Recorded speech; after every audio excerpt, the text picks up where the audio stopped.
Hello listeners and readers, welcome back to slow stories world. అబ్బా, ఈరోజు మన channel కోసం నేను కంటిన్యూటీ చేస్తున్నాం మరో స్టోరీ, ప్రేమ చదరంగం పార్ట్ 40. అబ్బా, ఈ కథలోని ముందర భాగాలు ఇప్పటి వరకు చూడని వాళ్ళ కోసం కామెంట్స్లో లింక్స్ ఇచ్చానబ్బా.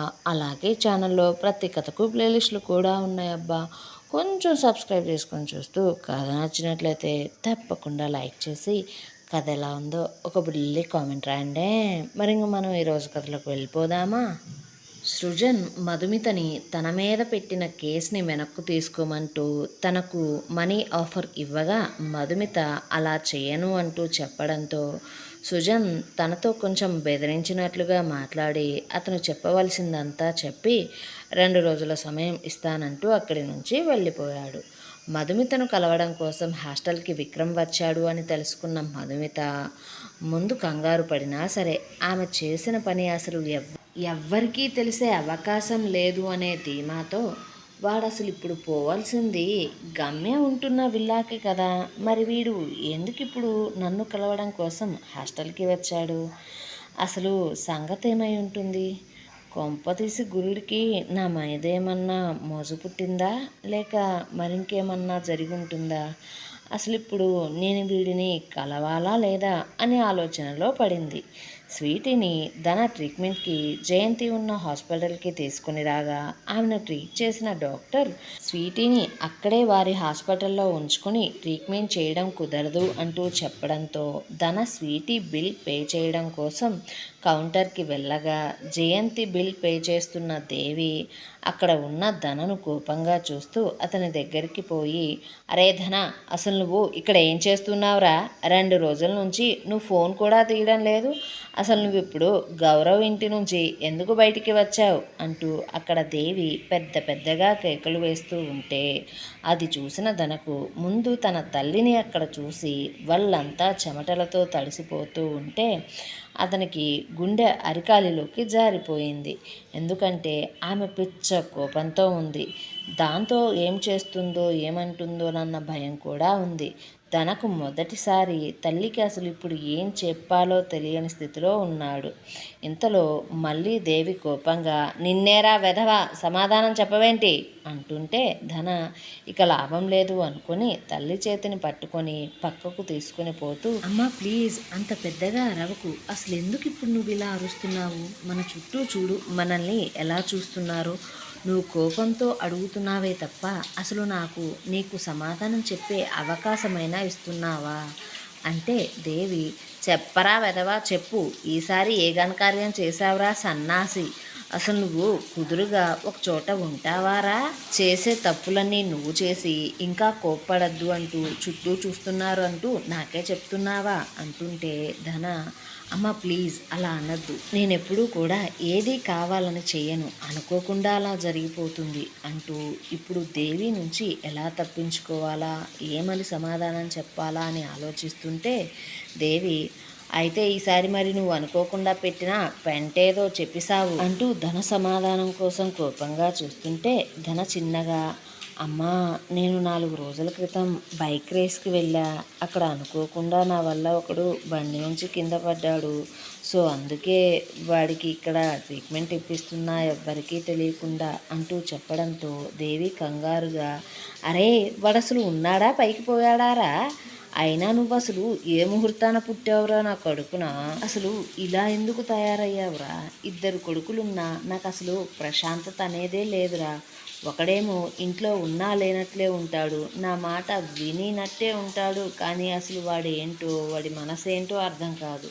ఇక నువ్వేమో ఇలా చిల్లరగా తయారయ్యావు. అసలు ఇప్పుడు వాడికి ఎలా ఉందిరా? నువ్వు వాడిని యాక్సిడెంట్ చేసినందుకు వాడు నీ మీదేమన్నా కేసు పెడతానన్నాడా? లేదా వాడి తల్లిదండ్రులకు మన గురించి తెలిసి నిన్నేమన్నా డబ్బుల కోసం బ్లాక్మెయిల్ చేస్తున్నారా ఏంటి? అందుకే ఇలా నువ్వు తప్పించుకొని తిరుగుతున్నావా అంటుంటే ధన, అయ్యో అమ్మ అలాంటిదేమీ లేదు, వాడు కూడా నాలా ఇంట్లో తెలియకుండా ఇలా బయట ఇష్టానికి తిరుగుతూ ఉంటాడు. అందుకే ఈ విషయంలో ఎలాంటి ప్రాబ్లం నాకు అసలు రాలేదు. జస్ట్ వాడికి ట్రీట్మెంట్ ఇప్పిస్తున్నా అంతే. అందుకే ఇప్పుడు ఈ విషయం ఇంట్లో నాన్నకు తెలిసిన, గౌరవ్కి తాతయ్య వాళ్ళకు తెలిసిన నన్ను చావగొడతారని చెప్పకుండా భయంతో ఇలా బయట బయటే తిరుగుతున్నా అంటూ నసుగుతూ ఉంటే దేవి కొంచెం శాంతించి, సరేలేరా, సాయంత్రం ఇంకా ఇంటికి రా. ఈ రోజుతో వీడికి ట్రీట్మెంట్ అయిపోతుందని నువ్వే చెప్తున్నావు కదా, బిల్ కూడా సెటిల్ చేస్తున్నావు. నేనైతే అసలు ఇప్పుడు ఈ విషయం ఎవరికీ చెప్పను, నువ్వు కూడా చెప్పకు. రేయ్, ఒకవేళ నువ్వు కానీ ఈరోజు సాయంత్రం ఇంటికి రాకపోతే ఈసారి ఇంకేమన్నా దరిద్రమైన పని చేస్తే నేను ఆ విషయం వెంటనే మీ నాన్నకు చెప్పి నేనే దగ్గరుండి మరీ నీ తాటను తీపిస్తా అంటూ ధనకు వార్నింగ్ ఇచ్చి దేవి అక్కడి నుంచి వెళ్ళిపోతుంటే, ధన, అమ్మా, మరి నువ్వెందుకు ఈ టైంలో ఇక్కడికి వచ్చావు అంటూ అడగ్గా దేవి, అదొక పెద్ద కథలేరా బాబు, నువ్వు సాయంత్రం ఇంటికి వస్తావు కదా, అప్పుడు చెప్తాలే అంటూ వెళ్ళిపోవడంతో ధన ఊపిరి తీసుకున్నాడు. దాంతో ధన వెంటనే ఆ హాస్పిటల్లో బిల్ని క్లియర్ చేసి స్వీటీని తీసుకుని వేరే హాస్పిటల్కి వెళ్ళాడు.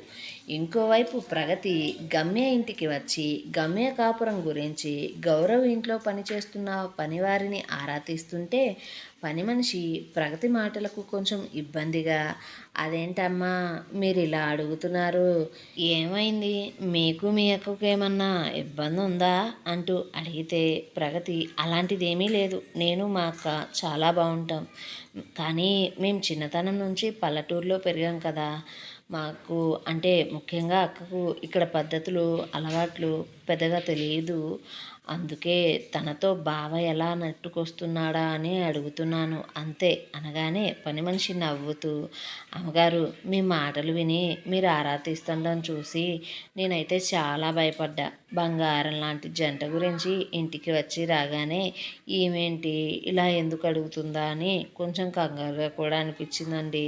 అసలు మీరు నిజంగా మా అమ్మగారి చెల్లెలా కాదా అని కూడా భయపడ్డాను అంటూ పని మనిషి కొంచెం ఫ్రీ అవుతూ, అమ్మగారు మేడం అంటే సార్కి చాలా చాలా ఇష్టం, వారిద్దరూ చాలా బాగుంటారు, ఎప్పుడూ సరదాగా మాట్లాడుకుంటూ ఉంటారు, ఆట పట్టించుకుంటూ చిలకల జంటలా చక్కగా ఉంటారు అనడంతో ప్రగతి మనసుకు చాలా ప్రశాంతంగా అనిపించింది.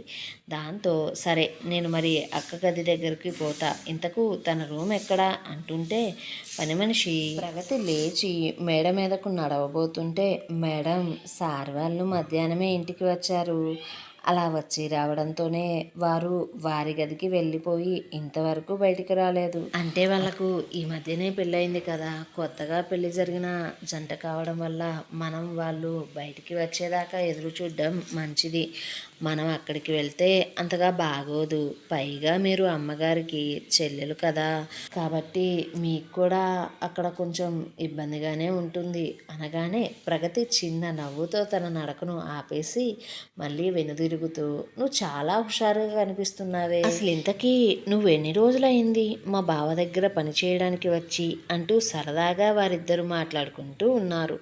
ఇంకోవైపు స్వీటీని ఫ్రెండ్ హాస్పిటల్కి తీసుకుని వచ్చి ఆమెను జాయిన్ చేయగా ట్రీట్మెంట్ ఇస్తున్నారు. అయితే ఆమెను క్షుణ్ణంగా చూసిన డాక్టర్ కోపంగా పక్కనే ఉన్న నర్స్ని కోపంతో, అసలు ఎవరు ఈ అమ్మాయిని అడ్మిట్ చేసింది, తనను ఏమని చెప్పి అడ్మిట్ చేశారు అని అంటూ అడుగుతూనే డాక్టర్ కంగారుగా, స్వీటీ స్వీటీ స్వీటీ లే, స్వీటీ అసలు ఏమైంది అంటూ ఆమెను లేపడానికి చూస్తుంటే నర్స్ డాక్టర్ కోపానికి భయంగా, డాక్టర్ గారు మీ తమ్ముడు తన ఫ్రెండ్ గురించి 2 గంటల క్రితం ఫోన్ చేసి చెప్పారు కదా, సో ఆ ఫ్రెండ్ ఈ అమ్మాయిని తీసుకుని వచ్చి జాయిన్ చేశాడండి, అతని పేరు ధన, బయటే ఉన్నాడు, పిలవమంటారా అంటూ అడగడంతో ఆ డాక్టర్, ఇప్పుడు కాదు, ముందు ఈమెకు ట్రీట్మెంట్ ముఖ్యం అంటూ స్వీటీ శరీరం మీద ఉన్న ప్రతి గాయానికి ట్రీట్మెంట్ ఇస్తూ ఆమెకు తలలో పడిన కుట్లను చూస్తూ ఆమె శరీరానికి తగిలిన గాయాలను మొదటిసారి క్షుణ్ణంగా చూసిన డాక్టర్కు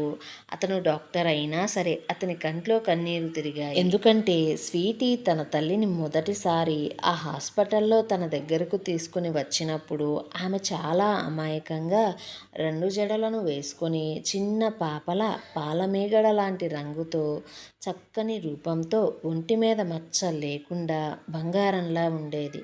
కానీ ఇప్పుడు ఒంటి నిండా పంటి గుర్తులు, గోటి గిచ్చుళ్ళు, శరీరాన్ని క్రూరంగా రక్కేసిన గుర్తులు, కాల్చిన సిగరెట్ గుర్తులు, తొడల మీద ఎదభాగం మీద నల్లగా కమిలిన గాయాలతో పగిలిన గాజు బొమ్మలా ఉంది. పైగా ఇవి అతనికి పైకి మాత్రమే కనిపిస్తున్న గాయాలు. ఆమెను మొదటిసారి చూసినప్పటికీ ఇప్పటికీ అసలు పోలికలే లేవు అనుకుంటూ ఆమె గురించి బాధపడుతున్న డాక్టర్కి ఆ నిమిషంలో స్వీటీ అతనితో కొన్ని రోజుల క్రితం కనీసం మా అమ్మ ట్రీట్మెంట్ ఖర్చులైనా మీరు చూసుకుంటారా, నేను ఇలాంటి పనులు చేయడం మానేస్తా అంటూ అడిగిన మాటలు గుర్తుకు రావడంతో అతని మనసు ముక్కలుగా విరిగిపోయి మనసంతా భారంగా అనిపించి ఆ గది నుండి బయటికి వచ్చాడు. అయితే ధన అది అతని ఫ్రెండ్ హాస్పిటల్ కావడంతో ఏదైనా తేడా వస్తే ఎలాగైనా మేనేజ్ చేయవచ్చు అనే ధీమాతో చాలా రిలాక్సింగ్గా చైర్లో కూర్చొని కాలు మీద కాలు వేసుకుని యాంగ్రీ బర్డ్ గేమ్ ఆడుకుంటూ ఉన్నాడు. డాక్టర్ ధనను అలా చూసి కోపంగా అతనిని పిలిచి ధన చైర్ నుంచి లేవగానే అతని చెంప మీద గట్టిగా ఒకటిచ్చాడు.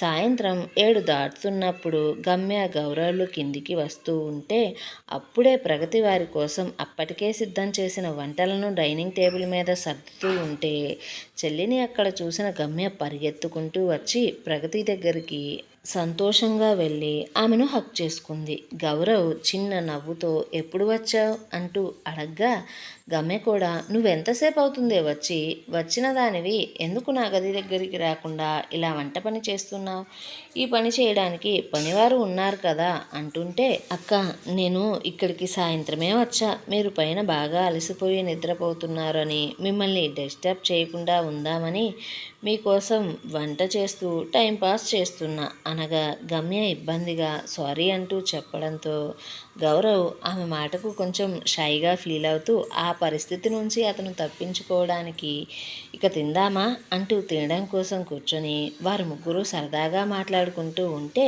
ప్రగతి ఆ సమయంలో అక్కడ కావాలనే అక్క నేను నీతో ఇక్కడ ఈ ఇంట్లోనే 2 రోజులు ఉందాము అనుకుంటున్నా, సో ఇక్కడ నేను ఉండొచ్చా, లేదా మీ మధ్య అలాగే పగటి నిద్ర మధ్య నేను అడ్డుగా ఉంటానని వెళ్ళిపోమ్మంటావా అంటూ సరదాగా అడిగితే ప్రగతి మాటలు వింటున్న గౌరవ్ గమ్యులు మాత్రం ఎలాంటి సమాధానం ఇవ్వకుండా ఒకరినొకరు చూసుకుంటూ ఉన్నారు. అయితే ప్రగతి వారిని చూస్తూ అక్క బావ అయితే ఏ విషయం చెప్పకుండా అలా ఆలోచించడంలో తప్పు లేదే, కానీ నువ్వు కూడా నన్ను ఇక్కడ ఉండమనడానికి ఆలోచిస్తున్నావా, అసలు ఇది ఎక్కడి న్యాయం అక్క, ఒక ఆడపిల్లకు పెళ్ళైతే మరీ ఇంతలా మారిపోతుందా, నువ్వైతే కనీసం నాకు ఫోన్ కూడా చేయడం లేదు, పైగా ఇప్పుడు నేనే ఇక్కడికి వచ్చి మరి మీతో 2 రోజులు ఉంటాను అంటే సమాధానం కూడా ఇవ్వట్లేదు కనీసం నువ్వు, అసలు ఇంతకీ నీ ఫోన్ ఏదక్కా, ఎందుకు నేను నీకు ఎన్నిసార్లు ఫోన్ చేస్తున్నా ఫోన్ కలవడం లేదు అంటూ అడిగింది.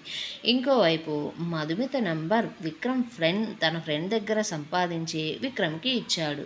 దేవి జయంతిని ఇంటికి తీసుకుని పోగా ఆ ఇంట్లో పెద్ద కురుక్షేత్రమే జరుగుతుంది. ఏమండోయ్ మరి ఇప్పుడు ప్రగతి తన ప్లాన్ ప్రకారం ఆ విల్లాలో ఉండగలదా, తన అక్క కాపురంలో మధుమిత సృష్టించిన గందరగోళాన్ని క్లియర్ చేయగలదా, లేదా మధుమిత ప్లాన్ సక్సెస్ అయ్యి గౌరవ్ గమ్యల మధ్య విభేదాలు రాబోతున్నాయా, మధుమిత నెంబర్ సంపాదించిన విక్రమ్ ఏం చేయబోతున్నాడు, అసలు జయంతి ఇంట్లో ఏం జరుగుతుంది, తనను కొట్టిన డాక్టర్కి ధన ఎలాంటి సమాధానం ఇవ్వబోతున్నాడు, స్వీటీ పరిస్థితి చూసిన డాక్టర్ ఎలాంటి నిర్ణయం తీసుకోబోతున్నాడు, ఈ ప్రశ్నల సమాధానం కోసం మన ఛానల్ని సబ్స్క్రైబ్ చేయండి, ఈ వీడియోని లైక్ చేయండి, కథనం ఎలా ఉందో ఓ బుల్లి కామెంట్ చేసి చెప్పండి అబ్బా కొంచెం.